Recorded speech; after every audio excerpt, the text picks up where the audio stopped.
Hello everyone, airports authority of India eastern region NSCBI airport Kolkata 52 তরফ থেকে প্রকাশিত হয়েছে নতুন বিজ্ঞপ্তি। তো যে সমস্ত ছাত্র বা ছাত্রী তোমরা যদি ডিপ্লোমা বা পলিটেকনিক করে থাকো এবং তোমরা যদি শুধুমাত্র HS পাসও করে থাকো, তো আজকের এই ভিডিওটি শুধুমাত্র তোমাদের জন্য।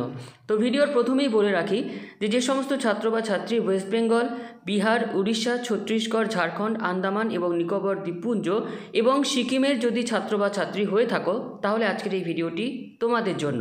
তো যে পোস্টের জন্য আজকের এই রিক্রুটমেন্ট সেটা হচ্ছে junior assistant fire service NE4 এবং এই যে পোস্ট সেখানে টোটাল যে ভ্যাকেন্সি রয়েছে সেটা হচ্ছে 89টা, যার মধ্যে জেনারেলদের জন্য রয়েছে 45টি, SCদের জন্য রয়েছে 10টি, STদের জন্য রয়েছে 12টি, OBC NCLদের জন্য রয়েছে 14টি, EWSদের জন্য রয়েছে 8টি। সবথেকে গুরুত্বপূর্ণ যে আজকের এই পোস্টের স্যালারি কত। তো স্যালারির যে পে স্কেল সেটা হচ্ছে 31,000 থেকে 92,000 টাকা পর্যন্ত এবং যে সমস্ত ছাত্র বা ছাত্রী প্রথমে সিলেক্টেড হবে তাদের প্রথমে যে স্যালারি থাকবে সেটা হচ্ছে 60 থেকে 65,000-এর মধ্যে। এবং এখানে আরও বলা হচ্ছে যে এয়ারপোর্টস অথরিটি অফ ইন্ডিয়া চাইলে যে ভ্যাকেন্সিস রয়েছে সেটা কিন্তু বাড়তেও পারে বা কমতেও পারে এবং কোনো ছাত্র বা ছাত্রী যদি রিসেবল ক্যান্ডিডেট হয়ে থাকে তাহলে আজকের এই পোস্টের জন্য তারা কিন্তু এলিজিবল নয়। সবথেকে আরও একটি গুরুত্বপূর্ণ যে ডেটস সেটা হচ্ছে আজকের এই পোস্টের জন্য যে অনলাইন রেজিস্ট্রেশন বা অনলাইন ফর্ম ফিল আপ সেটা কিন্তু শুরু হচ্ছে 30শে ডিসেম্বর 2024 থেকে এবং যে অনলাইন অ্যাপ্লিকেশন করার লাস্ট ডেট সেটা হচ্ছে 28শে জানুয়ারি 2025 এবং অনলাইন এক্সামিনেশন যেটাকে আমরা CBT বলছি সেটা কিন্তু পরে AAI এর যে ওয়েবসাইট রয়েছে সেখানে কিন্তু প্রকাশিত করা হবে। এবং এর যে ক্রাইটেরিয়া, তো যে সমস্ত ছাত্র বা ছাত্রী যাদের বয়স মিনিমাম 18 বছর এবং ম্যাক্সিমাম 30 বছর এবং তোমাদের এই বয়সের ক্যালকুলেশন 1/11/2024 পর্যন্ত যদি তোমাদের 18 বা 30-এর মধ্যে বয়স থেকে থাকে তাহলে প্রত্যেকেই এই পোস্টের জন্য তোমরা এলিজিবল বা অ্যাপ্লাই করতে পারবে। অন্যদিকে বয়সের যে ছাড় দেওয়া হয় সেটা গভর্নমেন্টের যে রুল যে OBCদের জন্য 3 বছর, SC বা STদের জন্য 5 বছর এবং এক্স সার্ভিসম্যানদের ক্ষেত্রেও যে 3 বছরের ছাড়পত্র সেটা কিন্তু দেওয়া হবে। অন্যদিকে গুরুত্বপূর্ণ যে পয়েন্ট সেখানের মধ্যে প্রথমে রয়েছে এডুকেশনাল কোয়ালিফিকেশান, অর্থাৎ আজকের এই পোস্টে কারা কারা এলিজিবল। তো যে সমস্ত ছাত্র বা ছাত্রী তোমরা যদি 10 পাস তার সাথে যদি 3 বছরের রেগুলার ডিপ্লোমা করে থাকো মেকানিক্যাল, অটোমোবাইল বা ফায়ারের ওপরে, তোমরা প্রত্যেকে এই পোস্টের জন্য অ্যাপ্লাই করতে পারবে। এবং অন্যদিকে এই কোয়ালিফিকেশান যদি না থেকে থাকে, যদি শুধুমাত্র ক্লাস 12 পাস হয়ে থাকো, রেগুলার স্টাডি বলতে বোঝাচ্ছে যে ভোকেশনালের কোনো ছাত্র বা ছাত্রী এই পোস্টে অ্যাপ্লাই করতে পারবে না। নর্মাল যারা রেগুলার ওয়েতে 12 পাস করে থাকো তাহলেও তোমরা কিন্তু এই পোস্টের জন্য এলিজিবল। এবং এই এডুকেশনাল কোয়ালিফিকেশানের সাথে যে ড্রাইভিং লাইসেন্সের একটা এখানে এসেন্সিয়ালিটি রয়েছে সেটা হচ্ছে যে valid heavy vehicle driving licence তোমাদের থাকতে হবে বা ভ্যালিড মিডিয়াম ভেহিকেল লাইসেন্স থাকতে হবে যেটা 1/11/2024-এর 1 বছর আগে যদি ইস্যু হয়ে থাকে তাহলে তোমাদের এলিজিবল, বা তোমাদের ভ্যালিড লাইট মোটর ভেহিকেল যে লাইসেন্স সেটা যদি 1/11/2024-এর 2 বছর আগে ইস্যু হয়ে থাকে তো তোমরা এলিজিবল। যদি এই কোয়ালিফিকেশান আর এই ড্রাইভিং লাইসেন্স যদি থেকে থাকে প্রত্যেকে তোমরা এলিজিবল। এবং সবথেকে গুরুত্বপূর্ণ এই পোস্টে সেটা হচ্ছে ফিজিক্যাল ফিটনেস। তো প্রথমে যেটা রয়েছে যে তোমাদের আই সাইট বোথ মেন এবং ওমেনদের জন্য যে ডিস্টেন্স ভিশন তোমাকে হতে হবে 6/6 with eye without glasses, near vision থাকতে হবে N5 with each eye without glasses, colour vision থাকতে হবে, নাইট ব্লাইন্ডনেস কিন্তু থাকা চলবে না, ফিল্ড অফ ভিশন এবং রিফ্লেকটিভ এরর এগুলো কিন্তু থাকা চলবে না। অন্যদিকে হেয়ারিংয়ের ক্ষেত্রে নর্মাল থাকতে হবে, স্পিচের ক্ষেত্রে নর্মাল থাকতে হবে, হাইটের ক্ষেত্রে যারা মেল ক্যান্ডিডেট তাদের 167 সেমির কম হওয়া চলবে না, অন্যদিকে ওমেনদের ক্ষেত্রে 157 সেমির কম হওয়া চলবে না। চেস্ট মেল ক্যান্ডিডেটের ক্ষেত্রে 81 সেমি নর্মাল এবং মিনিমাম যে এক্সপানশন সেটা হচ্ছে 5 সেমিস, ওমেনদের ক্ষেত্রে এটা অ্যাপ্লিকেবল নয়।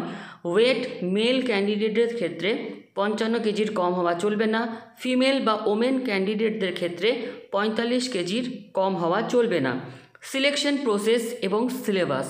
তো সিলেকশন প্রসেসে প্রথমে রয়েছে স্টেজ 1, যেখানে রিটেন এক্সামিনেশন হবে কম্পিউটার বেসড টেস্ট, যার সময়সীমা হচ্ছে 2 ঘন্টা, এবং এই টেস্টে মিনিমাম 100-র মধ্যে 50 পেতে হবে জেনারেল, ইডাব্লিউএস, ওবিসি ক্যান্ডিডেটদের, এবং 100-র মধ্যে 40 পেতে হবে এসসি এসটি ক্যান্ডিডেটদের।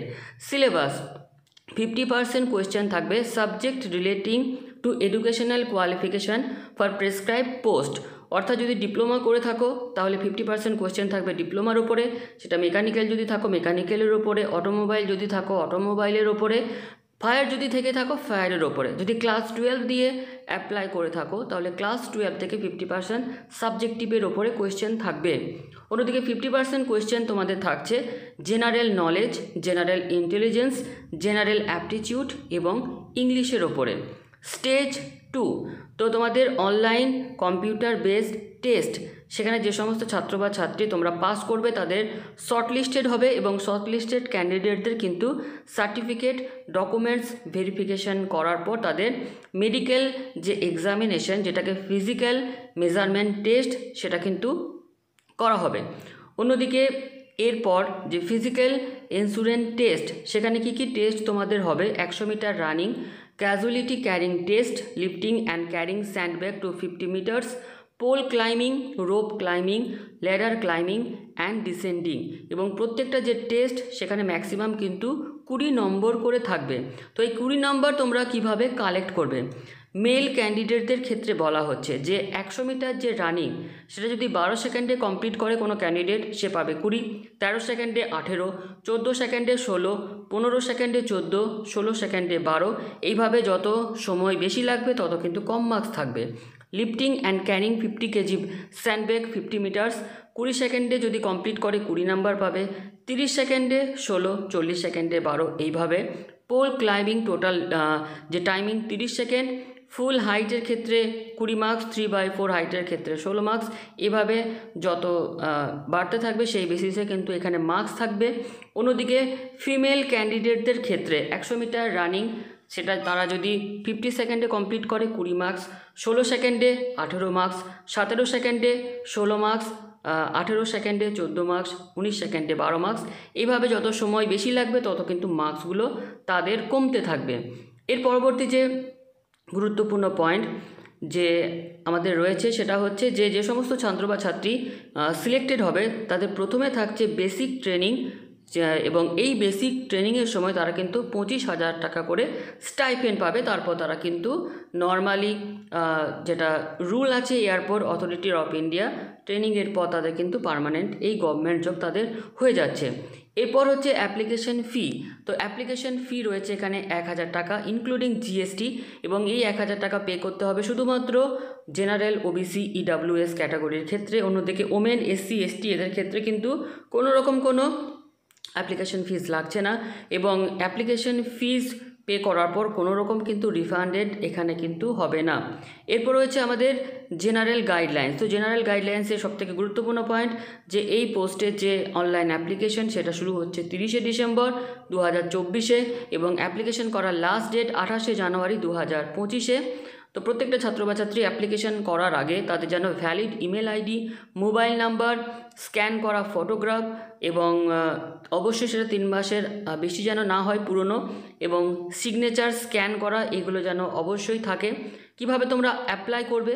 তো এয়ারপোর্ট অথরিটি অফ ইন্ডিয়ার যে ওয়েবসাইট, সেখানে গিয়ে তোমাদের নিজস্ব যে ডিটেলস সেটা ফিল আপ করার পর, ইমেল আইডি, মোবাইল নাম্বার দেওয়ার পর, কোয়ালিফিকেশান দেওয়ার পর তোমরা যেটা করবে সেটা হচ্ছে যে এখানে তোমাদের ফটোগ্রাফ পুট করতে হবে, যার সাইজ 55 কেবি থেকে যেন 100 কেবির মধ্যে থাকে। যে সিগনেচার ইমেজ তারও সেটাও যেন 50 কেবি থেকে 100 কেবির মধ্যে থাকে, এবং প্রত্যেকটা যে ডকুমেন্টস, যেহেতু তোমরা এখানে অনলাইন অ্যাপ্লাই করছো, সেগুলো যেন 1 MBর বেশি না হয়। অন্যদিকে গুরুত্বপূর্ণ পয়েন্টের মধ্যে যেটা দেখতে পাচ্ছি যে জেনারেল ইনস্ট্রাকশনে আবারও বলা হচ্ছে যে ওয়েস্ট বেঙ্গল, বিহার, উড়িষ্যা, ছত্তিশগড়, ঝাড়খণ্ড, আন্দামান এবং নিকোবর দ্বীপপুঞ্জ, সিকিম স্টেট ছাড়া অন্য কোনো স্টেটের ছাত্র বা ছাত্রীরা কিন্তু এই পোস্টের জন্য আবেদন করতে পারবে না। কোনো গভর্নমেন্ট এমপ্লয়ি যদি এই পোস্টের জন্য আবেদন করে সেক্ষেত্রে তাকে নো অবজেকশন সার্টিফিকেট বা এনওসি লাগবে। অন্যদিকে এসসি, এসটি, ওবিসিদের ক্ষেত্রে তাদের অরিজিনাল কাস্ট সার্টিফিকেট কিন্তু তাদের লাগছে, যেটা তারা স্ক্যান করে পুট করবে। ইডাব্লিউএসদের ক্ষেত্রেও তাদের কিন্তু অরিজিনাল সার্টিফিকেট এখানে লাগবে। অন্যদিকে এই যে আমাদের অনলাইন টেস্ট, যেটা সিবিটি টেস্ট, তার যে সেন্টার পড়বে সেটা হচ্ছে কলকাতা, ভুবনেশ্বর, পাটনা, রায়পুর, রাঁচি, পোর্ট ব্লেয়ার, গ্যাংটক। তো যে সমস্ত ছাত্র বা ছাত্রী যার নিয়ারেস্ট সেন্টার যেটা, সেই যখন অনলাইন ফর্ম ফিল আপ করবে সেন্টার সেটাকে সেইভাবেই চুজ করে রাখতে হবে। এবং পরীক্ষা দেওয়ার জন্য কোনো রকম কোনো টিএ বা DA airports authority of India তারা কিন্তু প্রোভাইড করবে না। অন্যদিকে গুরুত্বপূর্ণ পয়েন্টের মধ্যে রয়েছে যে এই পোস্টে সিলেক্টেড হওয়ার পর ছাত্রছাত্রীরা ভারতবর্ষের যে কোনো স্থানে তাদের পোস্ট হতে পারে। আর এয়ারপোর্টস অথরিটি অফ ইন্ডিয়ার যে অফিসিয়াল ওয়েবসাইট সেটা হচ্ছে www.aai.aero। আর অন্যদিকে আর কিছু গুরুত্বপূর্ণ যে পয়েন্ট তার মধ্যে যেটা রয়েছে সেটা হচ্ছে অ্যাডমিট কার্ড বা কল লেটার।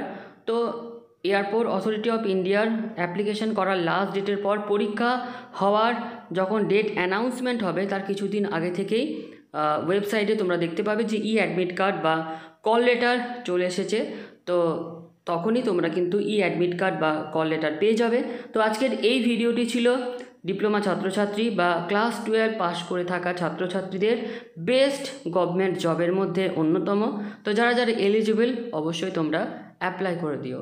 তো ভিডিওটি এখানেই শেষ করলাম। আর শেষ করার আগে যে আমার টেলিগ্রাম চ্যানেল রয়েছে গোপাল চ্যাটার্জি ম্যাথামেটিক্স, যেটা তোমরা আজকের ভিডিও ডেসক্রিপশন বক্সে পাবে, সেখানে ক্লিক করলে আজকের এই যে নোটিফিকেশান সেটা কিন্তু সেখান থেকে তোমরা দেখে নিতে পারো।